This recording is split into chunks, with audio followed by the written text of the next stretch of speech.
మన ప్రజాస్వామ్య వ్యవస్థలో అందున నాగరిక ప్రపంచంలో ఏ వ్యక్తి గురించి చెడుగా మాట్లాడే హక్కు ఎవరికీ లేదు. అలాగే ప్రచారం చేసే హక్కు ఎవరికీ లేదు. మరీ ముఖ్యంగా బాధ్యతాయుతమైన కీలక పదవులలో ఉండే వ్యక్తులు మరీ జాగ్రత్తగా మాట్లాడవలసి ఉంటుంది. అబ్బా, ఆలి, పెళ్ళాం లాంటి పదాలు ఈ రోజుల్లో చాలా మటుకు కనిపించకుండా పోయాయి. కానీ మన తెలుగు వారి కర్మ ఏమిటో గాని, ఒకడేమో కొర్రు కాల్చి బొంద బెడతా బిడ్డ అంటాడు, ఇంకొకడేమో వాడి పెళ్ళాం లేచిపోయింది, వీడి పెళ్ళాం విడాకులు తీసుకుంది, 3 పెళ్ళాలతో సుఖపడుతున్నాడు, నేను ఒక పెళ్ళాంతోనే ఏడవలేకపోతున్నాను, వాడేమో వచ్చిన కొత్త మోడల్ కార్లను బ్యాంకు లోన్లు తీసుకుని మరీ కార్లను కొన్నట్టు 2 ముగ్గురేసి పెళ్ళాలను చేసుకుంటున్నాడు, మరి నాకేమో ఒకటే పెళ్ళాం అంటూ పెద్ద వీరేశలింగం పంతులు గురజాడ అప్పారావు లాగా సంఘ సంస్కర్త డైలాగు చెప్తూ ఉంటాడు. అలా శుద్ధపోస మాటలు చెప్పేది ఎక్కడో రోడ్డు పక్కన టీ అంగళ్ల దగ్గర బార్లు దగ్గర కాదు. అలా చెప్పేది కూడా మన ఇంటి పక్కన ఉండే ఏ ఎల్లయ్యో దారిని పోయే దానయ్యో కాదు.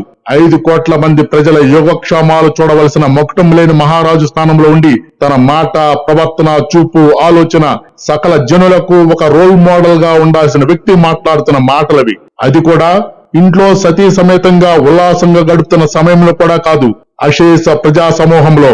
అక్కడ చిన్న పిల్లలు, పెద్దలు ఎవరైనా ఉండనివ్వు, అంత మందిని చూడంగానే ఏవో గొప్ప గొప్ప పదాలు, గొప్ప ఆలోచనలతో కూడిన పలుకులు కాదవి. వెళ్ళింది ఏ ఓణీల ఫంక్షన్ కో లేదో శ్రీమంతానికో అన్నట్లు ఆయన గారి నోటి నుంచి వచ్చేది పెళ్ళాలు, పెళ్లిళ్ళు అనే మాటలే.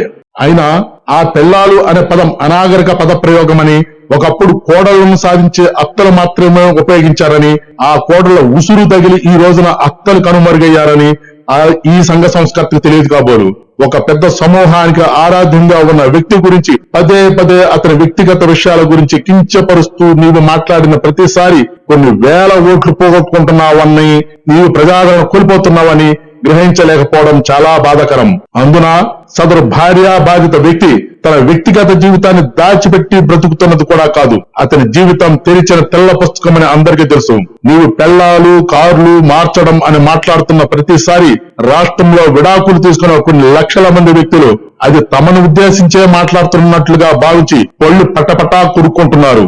విడాకులు అనేది మగవాళ్లతో తీసుకునేది కాదు. నీవు కించపరుస్తూ మాట్లాడుతున్నప్పుడు నీవు టార్గెట్ చేస్తున్న పురుష వ్యక్తితో పాటు మీ ఇద్దరికి సంబంధించిన విషయంలో ఏ మాత్రం అభం శుభం తెలియని ఆ స్త్రీమూర్తులు, వారి కుటుంబ పరివారం ఎంత క్షోభకు లోనవుతున్నారో తెలుసుకోలేకపోవడమే రేపటి మీ డౌన్ ఫాల్ కి ఇది కూడా ఒక కారణం కావచ్చు. గుర్తు పెట్టుకో.